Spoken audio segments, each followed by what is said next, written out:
میں شروع کرتی ہوں اللہ کے نام سے جو نہایت مہربان اور رحم کرنے والا ہے۔ ماریا ہارمنی سینٹر کی چھوٹی سی دنیا میں آپ کو خوش آمدید، جس کا مقصد صرف اچھی باتیں سکھانا ہے۔ السلام علیکم ناظرین، امید کرتی ہوں کہ آپ سب خیر و عافیت سے ہوں گے۔ میرے پیارے دوستوں، اللہ کی اس زمین پر جب بھی کسی نے تکبر کرنے کی کوشش کی ہے، خدا تعالیٰ نے اس کی رسی کو تو دراز کیا پر اس کے تکبر کو عبرت کا نشانہ بنایا ہے۔ ایسے ہی موسیٰ علیہ السلام کے دور میں قوم عبد الحمالس سے ایک مصر کا راجہ بنا، جسے آج پوری دنیا فرعون کے نام سے جانتی ہے۔ فرعون ایک بہت ہی تکبر کرنے والا ظالم شخص تھا۔ وہ غریبوں کے ساتھ زیادتی کرتا، ان کا حق کھاتا، لوگوں پہ ظلم ڈھاتا، یہاں تک کہ وہ غلاموں سے بہت ہی زیادہ مزدوری لیتا لیکن بدلے کی اجرت بے انتہا کم دیتا۔ یہاں تک کہ اگر کوئی شخص اس کا غلام بننے سے انکار کرتا تو وہ اسے قتل کروا دیتا تھا۔ ایک دن اللہ تعالیٰ نے موسیٰ علیہ السلام کو حکم دیا اور کہا کہ فرعون تک میرا پیغام پہنچاؤ کہ وہ لوگوں کے ساتھ ظلم نہ کرے، انسانوں کے ساتھ زیادتی نہ کرے، ان پر ظلم نہ ڈھائے، ورنہ اللہ کا عذاب نازل ہوگا اور یہ عذاب انہیں لے ڈوبے گا۔ اور جب موسیٰ علیہ السلام نے اللہ کا یہ پیغام فرعون کو دیا تو وہ ہنسنے لگا، مذاق اڑانے لگا اور کہنے لگا کہ موسیٰ، میں تیرے خدا کو نہیں مانتا، یہاں کا خدا میں ہوں اور جو ہوگا میری مرضی کے عین مطابق ہوگا۔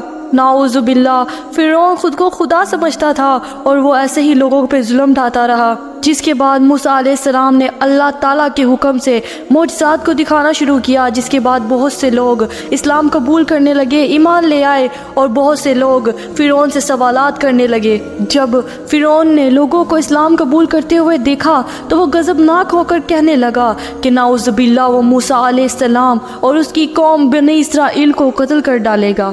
اسی کے ساتھ خدا تعالیٰ نے موسیٰ علیہ السلام کو پیغام دیا کہ اے موسیٰ، اپنی قوم بنی اسرائیل کو لے کر آج رات ہی روانہ ہو جاؤ، یعنی کہ ہجرت فرما جاؤ۔ اور موسیٰ علیہ السلام نے خدا تعالیٰ کی بات کو مانا اور وہ رات کو اپنی قوم بنی اسرائیل کو لے کر روانہ ہو گئے۔ اس بات کا علم جب فرعون کو ہوا تو وہ جلال میں آ گیا، وہ غضبناک ہو کر کہنے لگا کہ نعوذ باللہ، وہ موسیٰ علیہ السلام اور اس کی قوم کو یہاں سے جانے نہ دے گا، وہ ان کو پکڑ کے قتل کر ڈالے گا۔ اور اسی کے ساتھ وہ اپنے لشکر کو لے کر موسیٰ علیہ السلام کے لشکر کا پیچھا کرنے کے لیے روانہ ہو گیا۔ اتفاق کچھ ایسا ہوا کہ دوسری جانب موسیٰ علیہ السلام اپنی قوم بنی اسرائیل کے ساتھ دریائے نیل کے کنارے تک پہنچ گئے تھے اور وہاں پر فرعون بھی ان کا پیچھا کرتے کرتے آ گیا، جس پر ساری قوم گھبرانے لگی اور موسیٰ سے سوال کرنے لگی کہ اے موسیٰ، تو نے ہمیں کہاں پھنسا دیا؟ اگر ہم آگے بڑھیں گے تو ڈوب کے مر جائیں گے اور اگر ہم پیچھے ہٹیں گے تو فرعون ہمیں مار ڈالے گا۔ جس پر موسیٰ علیہ السلام فرمانے لگی کہ اے لوگو، گھبراؤ مت، خدا تعالیٰ کی ذات ہمارے ساتھ ہے، ایسا ہو ہی نہیں سکتا کہ فرعون ہمیں پکڑ لے یا ہم میں سے کسی کو بھی مار ڈالے۔ اتنا ہی کہنا تھا کہ وہاں پر ایک آواز غائب آئی۔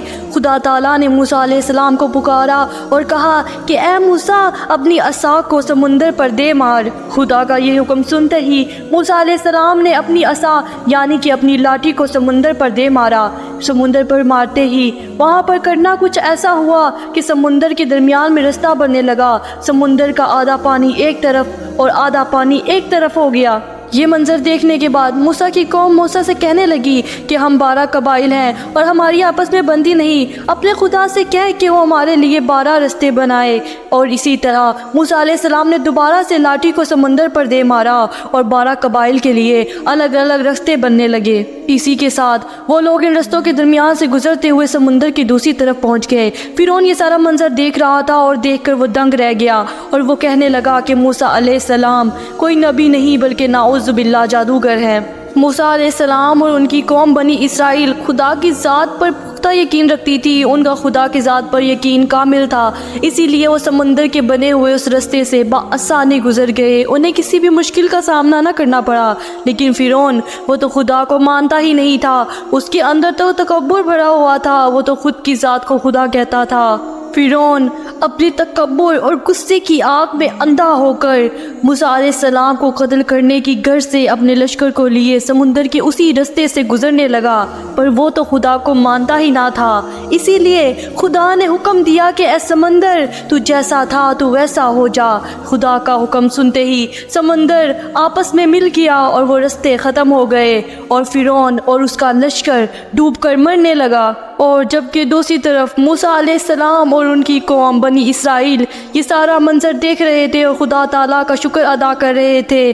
اتنے میں فرعون چلا اٹھا اور کہنے لگا کہ اے موسیٰ میں تیرے خدا کو مانتا ہوں، میں ایمان لاتا ہوں کہ وہ بڑی قدرت رکھتا ہے، اے موسیٰ میں مانتا ہوں تیرے خدا کو۔ اتنے میں آواز غیب آئی کہ اے فرعون تو اب مان لاتا ہے جبکہ تو جہنم کے دروازے تک پہنچ چکا ہے۔ خدا تعالیٰ نے فرمایا کہ ہم تیری موت کو عبرت کا نشان بنائیں گے تاکہ ہر انسان یہ جان لے کہ جو تکبر کرے گا اسے وہ راس نہیں آئے گا اور تکبر خاک میں مل جائے گا۔ اور بے شک آج بھی فرعون کی لاش جو ہے وہ ہمارے لیے عبرت کا نشان ہے کہ ہم یہ جان سکیں کہ تکبر صرف خاک میں ملاتا ہے۔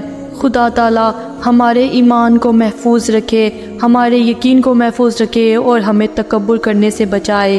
آمین۔ اللہ آپ سب کو اپنی حفظ و امان میں رکھے۔ خدا حافظ۔